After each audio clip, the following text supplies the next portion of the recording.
Hello students, मी नरेंद्र महाजन. आजचा आपला topic आहे मोशन. प्रथम आपण समजून घेऊया मोशन म्हणजे काय. If a body is changing its position continuously with respect to some reference point, then the body is said to be in motion. एखाद्या बिंदूच्या संदर्भामध्ये जर त्याच्या स्थानामध्ये सतत बदल होत असेल तर तो पदार्थ गतीत आहे असे म्हणतात, आणि जर त्याच्या स्थानामध्ये अजिबात बदल होत नसेल तर तो पदार्थ is said to be in the state of rest. तर यामध्ये त्याच्या रेफरन्स पॉईंट इज इसेन्शियल. आणि ह्या गतीचे वेगवेगळे प्रकार आहेत. त्यातला पहिला प्रकार आहे लिनियर मोशन. लिनियर मोशन तर लिनियर मोशन म्हणजे काय, जर बॉडी सरळ एका रेषेमध्ये एका ठिकाणाहून दुसऱ्या ठिकाणी जर डिस्प्लेस होत असेल तर त्याला लिनियर मोशन म्हणतात. For example moving car is the example of the linear motion. दुसरा टाईप आहे सर्क्युलर मोशन. सर्क्युलर मोशन्स म्हणजे आपली पृथ्वी सूर्याभोवती फिरत आहे, दिस इज द सर्क्युलर मोशन्स. तिसऱ्या टाईपचं मोशन आहे ऑसिलेटरी मोशन्स. पेंडुलमचं मोशन आहे ऑसिलेटरी मोशन आहे. चौथ्या टाईपचं मोशन आहे व्हायब्रेशनल मोशन. तशा वेगवेगळ्या टाईपचे मोशन्स आहेत. आता मोशनचा अभ्यास करत असताना आपल्या काही महत्त्वाच्या व्याख्या समजून घ्यायच्या आहे. त्यातली अत्यंत महत्त्वाची व्याख्या आहे ती म्हणजे डिस्प्लेसमेंट. आता डिस्प्लेसमेंट म्हणजेच काय, तर डिस्प्लेसमेंट म्हणजे एखाद्या बिंदूच्या संदर्भामध्ये पदार्थाच्या स्थानातील बदलाला विस्थापन असे म्हणतात. म्हणजे change of position of body with respect to some reference point is called the displacement. For example, ही बॉडी ए या ठिकाणी आहे आणि ए या ठिकाणी वरून हे बी या ठिकाणी गेली आणि बी या ठिकाणून सी या ठिकाणी गेली. सपोज ए बी अंतर हे 4 मीटर आहे, बी सी हे अंतर 3 मीटर आहे. तर डिस्प्लेसमेंट किती, तर ए बिंदूच्या संदर्भामध्ये या सी या बिंदूपर्यंतचं अंतर जर 5 मीटर असेल तर डिस्प्लेसमेंट इज द 5 मीटर. स्थानातील बदल फक्त ए बिंदूच्या संदर्भामध्ये 5 मीटर आहे. जर समजा डायरेक्शन बदलली नसती, ही बॉडी जर सरळ गेली असती तर डिस्प्लेसमेंट झालं असतं 7 मीटर. तर डिस्प्लेसमेंट हे डायरेक्शनवर डिपेंड आहे आणि therefore it is a vector quantity. तर what is vector quantity? Vector quantity म्हणजे quantity which can be fully described by its magnitude as well as direction. म्हणजे जी राशी संपूर्णपणे दर्शवण्याकरिता दिशेची त्याचप्रमाणे त्याच्या परिमाणाची आवश्यकता असते अशा राशीला सदिश राशी असे म्हणतात, त्याला व्हेक्टर क्वांटिटी म्हणतात. आता याचं युनिट काय डिस्प्लेसमेंटचं, तर मीटर हे MKS पद्धतीतील युनिट आहे आणि सेंटीमीटर हे CGS पद्धतीतील युनिट आहे. मीटर इन MKS आणि सेंटीमीटर इन CGS. दुसरी एक महत्त्वाची व्याख्या आहे ती म्हणजे व्हेलॉसिटी. आता व्हेलॉसिटी, व्हॉट इज व्हेलॉसिटी, तर विस्थापनाच्या दरास वेग असे म्हणतात. म्हणजे rate at which the displacement is take place is called the velocity. म्हणजे व्हेलॉसिटी म्हणजे it is the ratio of the displacement on the time, displacement upon time. आणि ही सुद्धा vector quantity, because displacement is a vector quantity, that is by velocity is a vector quantity. तर velocity ही vector quantity असल्यामुळे it is there is the arrow above the v आणि त्याची displacement S upon t. म्हणून magnitude of the velocity is denoted by the letter v s upon t. याचं unit काय आहे ते व्हेलॉसिटीचं, कारण डिस्प्लेसमेंटचं युनिट तुम्हाला माहिती आहे मीटर आहे आणि टाईमचं युनिट सेकंद आहे. तर मीटर पर सेकंद हे MKS पद्धतीमधील व्हेलॉसिटीचं युनिट आहे आणि सेंटीमीटर पर सेकंद हे CGS पद्धतीतील व्हेलॉसिटीचे एकक आहे. नंतरची व्याख्या स्पीड, ज्याला मराठीत चाल असे म्हणतात. तर distance travel per unit time is called the speed. एक एकक काळात कापलेल्या अंतरात चाल असे म्हणतात. तर स्पीड म्हणजेच काय, तर डिस्टन्स ट्रॅव्हल्ड अँड टाईम. आता लक्षात घ्या, डिस्प्लेसमेंट आणि डिस्टन्स ट्रॅव्हल यामध्ये फरक आहे. तर डिस्प्लेसमेंट म्हणजेच काय, तर change of position of body with respect to some reference point.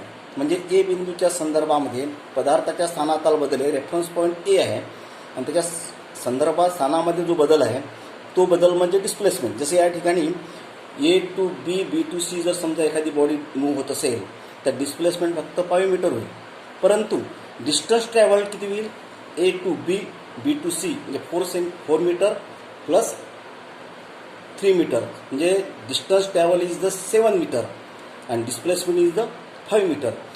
तर डिस्प्लेसमेंट हे डायरेक्शनवर डिपेंड आहे, पण distance travel it is independent on direction. That is why the distance is the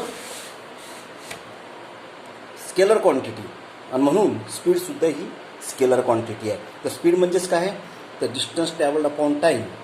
तर it is the scalar quantity, आणि याचं जे unit आहे metre per second in MKS आणि centimetre per second in CGS. नंतरची definition आहे acceleration. तर acceleration म्हणजेच काय, तर rate of change of velocity is called acceleration.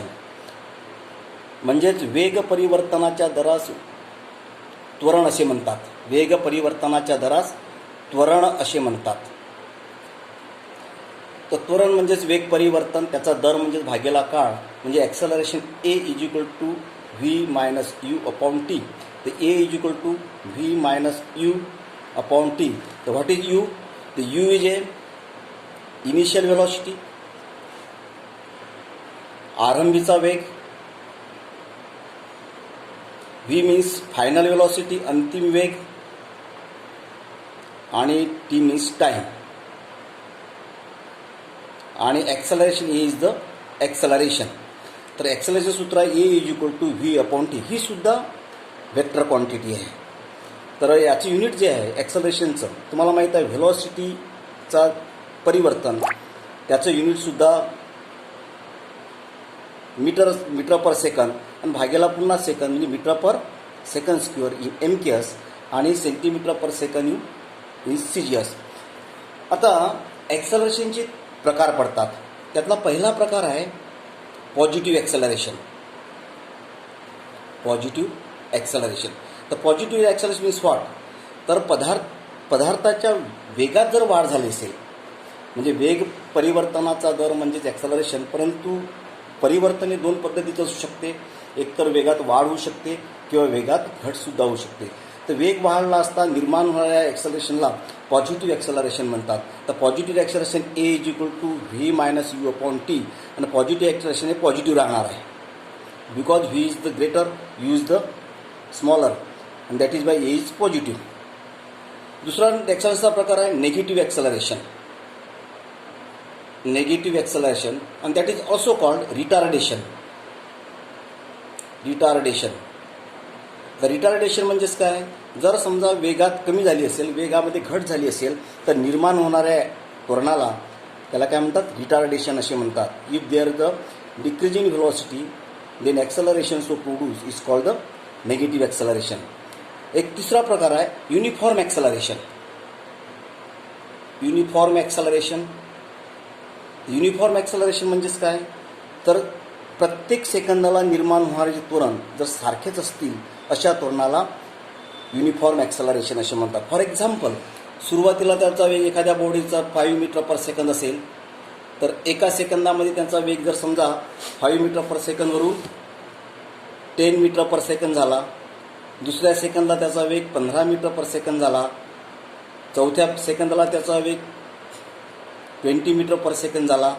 तर अशा प्रकारे प्रत्येक सेकंदाला त्याच्यामध्ये वेग आहे, वेगामध्ये परिवर्तन जे आहे सारखंच होत असेल तरच युनिफॉर्म ॲक्सलरेशन निर्माण होते. म्हणजेच there is the continuous increase of the velocity at the constant rate, and therefore the acceleration produces uniform. For example, या ठिकाणी आपण उदाहरण बघितलेलं आहे. तर ॲक्सलरेशन जर समजा काढायचं असेल या ठिकाणी, तर पहिल्या 2 सेकंदामध्ये 1 सेकंदामध्ये निर्माण झालेलं ॲक्सलरेशन म्हणजे final velocity 10, initial 5, time 1 second, that is the 5 metre per second. Acceleration produce at the end of the 4 second, म्हणजेच acceleration a 20 metres minus 5 metre initial velocity आणि time 4 second. That is the 20 meters, time 3 seconds, 1, 2, 3. That means 15 upon 3, again 5 meter per second. तर प्रत्येक सेकंदाला निर्माण होणारे acceleration हे सारखंच असते. एका सेकंदामध्ये 10 झालं, 2 सेकंदामध्ये 15 झालं, तिसऱ्या सेकंदाला ॲक्सलरेशन किती झालं, 20 झालं. तर 3 सेकंदामध्ये वेग त्याचा 20 झाला, म्हणजे ॲक्सलेशन त्याचा 20 वजा 5 भागेला 3 is equal to 15 divided by 3 is equal to 5 metre per second. आणि असं जर होत असेल, प्रत्येक सेकंदाला निर्माण होणारं ॲक्सलेशन सारखंच असेल, तशा ॲक्सलरेशनला काय म्हणतात? Uniform acceleration. तर आज आपण इथेच थांबूया. पुढच्या तासाला आपण यावरील काही उदाहरणे घेऊया. थँक्यू.